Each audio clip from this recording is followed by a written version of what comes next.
If there's one plant that just screams tropical, it has to be Colocasia, commonly known as elephant ears. Southern Gardening is at Truck Crops branch station, checking out some new and exciting selections.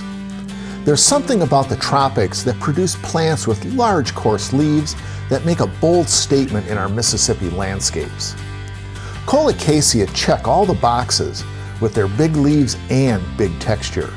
Let's look at some that have become my new favorites. Black Sapphire Gecko features amazing dark black satin leaves on tightly clumped stems having a dark maroon color. When the wind moves the foliage, it seems to change color right before your eyes. The foliage of Dragonheart is variable from a dark velvety green to almost black. Maximus is an upright growing Colocasia having bold purple leaves with bright chartreuse veins. This plant lives up to its name. Oh my God. And Tea Party is a pretty dwarf Colocasia selection. The black leaves are cupped upward and quite beautiful in the bright sunlight.